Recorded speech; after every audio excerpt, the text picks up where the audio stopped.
Réaction de la SAF contre le critique inadmissible de certains katumbistes du plan de sortie de crise du président Élie Martin Fayoulou. La synergie des associations fayoulistes tient à réagir à certaines réactions hostiles aux propositions du président Élie Martin Fayoulou, tout en déformant le sens même de la vérité des urnes.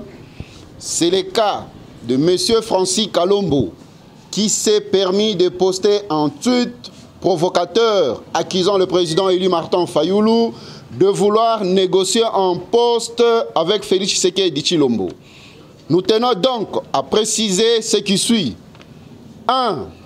Le document en question n'est qu'un plan de sortie de crise et non une lettre de demande de poste. 2. Ce plan de sortie de crise a été remis à la communauté internationale pendant le jour, et c'est là en présence d'Adolphe Mouzitou et d'Eve Bazaïba. 3. Ce plan n'est pas adressé à Félix Tshisekedi, mais à la communauté internationale pour l'organisation d'un dialogue pour résoudre la crise qui existe au Congo après les élections bâclées du 30 décembre 2018. 4. Ce plan de sortie de crise ne reconnaît pas la victoire de M. Félix Tshisekedi Tshilombo, d'autant plus qu'il prévoit la mise sur pied d'un gouvernement de transition ne dépassant pas 18 mois, soit 1 an et demi, où la Mouka devra s'occuper des réformes institutionnelles. 5.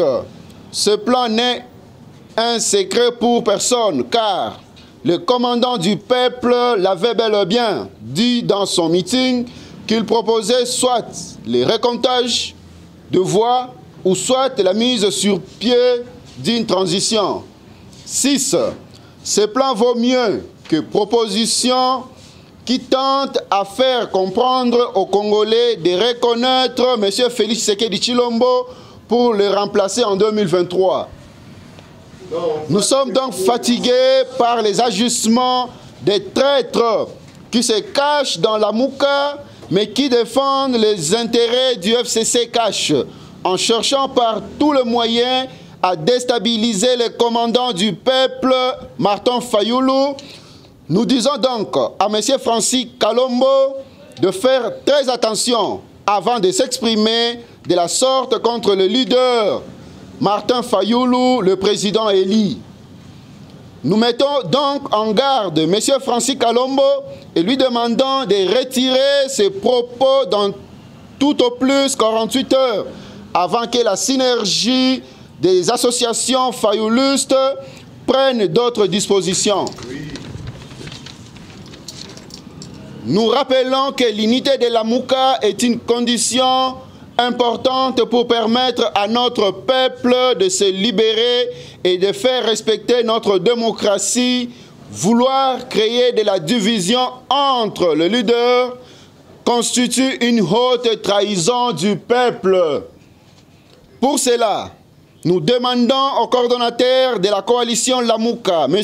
Moïse Katumbi Tshapwe, de sanctionner sévèrement M. Francis Kalombo ainsi que tous ceux qui veulent saboter les actions du président Élie Martin Fayoulou, car il n'est pas concevable que celui qui s'est battu bec et ongle aux côtés du peuple soit combattu comme cela par le katumbiste. Nous demandons au coordonnateur actuel de Lamouka, M. Moïse Katumbi, de convoquer une réunion d'urgence des leaders pour discuter si c'est encore possible de travailler ensemble ou pas. Quant à nous, à défaut de recompter le voix, nous proposons un dialogue inclusif sous l'égide de la communauté internationale en vue de mettre sur pied une transition d'un an où le président Élie Martin Fayoulou et les autres leaders de la Mouka disposeront d'un plein pouvoir pour réformer les institutions telles que la CENI, la Cour constitutionnelle, les forces de défense et de sécurité pour préparer de bonnes élections. On ne peut pas attendre 2023 que le veulent les autres. Cela serait une trahison du peuple. La lutte doit continuer et les leaders de Lamuka doivent soutenir cette proposition, sinon ils travailleraient pour l'intérêt des ennemis de notre pays. Il est temps de privilégier les intérêts de la population au lieu et place des intérêts personnels. Que vive la victoire du peuple, que vive la vérité des urnes, que vive le président élu Martin Fayoulou Madidi, que vive Lamuka. Je dis et je vous remercie.